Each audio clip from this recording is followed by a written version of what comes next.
The politics of housing will in part determine what is going to happen at the upcoming federal election.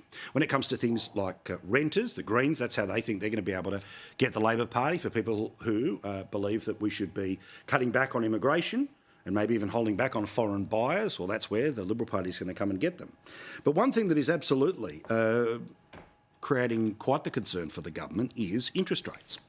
Because interest rates, as you know, have gone up a total of 1 times under the Liberal National Party and 12 times under the Labor Party. Nothing to see here, right? Now, the good thing is, because of some of the details in and around the more complicated parts of the inflation numbers, that even though inflation went up, apparently it's a near certainty, according to experts, that it won't be rising when they have a meeting this week. Now, that's good.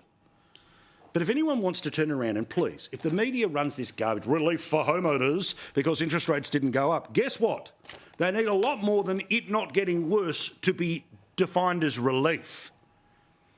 Because people who are paying off a house right now, one that they may well have purchased at an auction or a sale, no matter how you get to it, or the person who's trying to pay off the rental property or investment property that is currently being let out to people, well, guess what?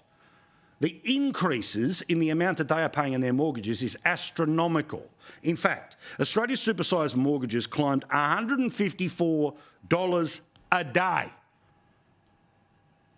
$154 that you did not need to find before this government came to power, that now, today, tomorrow, yesterday, 2 days' time, next Tuesday, Thursday week. Every one of those days are extra $154, and the national average mortgage has reached a record high of $637,000. That has gone up by $154 a day in the past 12 months. Let's get into some more detail.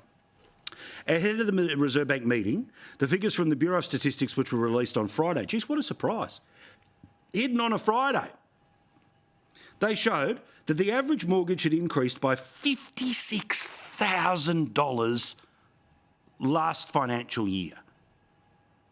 So do the sums, 52 weeks a year, it's more than $1,000 a week for the average mortgage in the country, let alone once you start getting to the 700s or the 800s or, God forbid, $1 million or even higher. The New South Wales average mortgage is lifted by $55,000 since June of last year to now $780,000. So we're not even going the full 2-year number. This is the past 12 months under this mob. 12 months. It's gone up by $55,000 in New South Wales. In Victoria, it's risen by 2.5% to $604,000. Average mortgages are also at record highs in WA, Queensland, South Australia. In fact, in WA, the average loan soared by $100,000.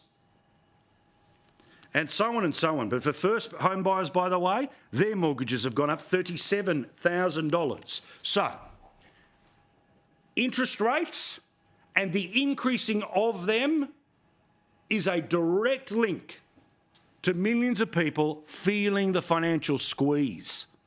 Yes, a third of people have already paid off their house. Good luck to you. If that means that you're getting better out of term deposits, good luck.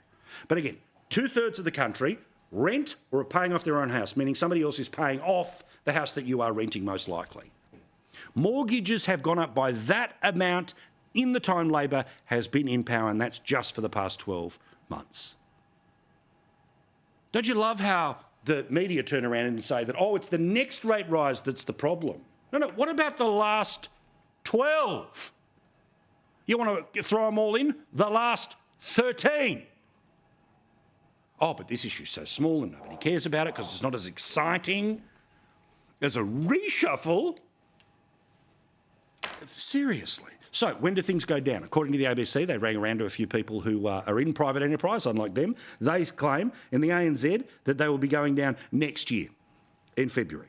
The Commonwealth Bank say, fingers crossed, November. The National Australia Bank says June next year, and Westpac says December this year. So we've got August, we've got September, we've got October, we've got November. Then maybe, if one of them is right. Otherwise, we go into next year and even deeper into next year. Oh, but it's not a political issue. And they only are critical of the government in Sky News Primetime because the political ambition. Come on. Now, I know some people go, oh, this repet. Yes, it's huge pressure. Oh, but it's not the last one that the government should be punished for, or the one. 12 of them. Oh, no, it's the 13th that'll break everyone's back. I'll give you the tip. Many a back is straining, if not broken already. They just can't admit it. Because, of course, it would make them look bad.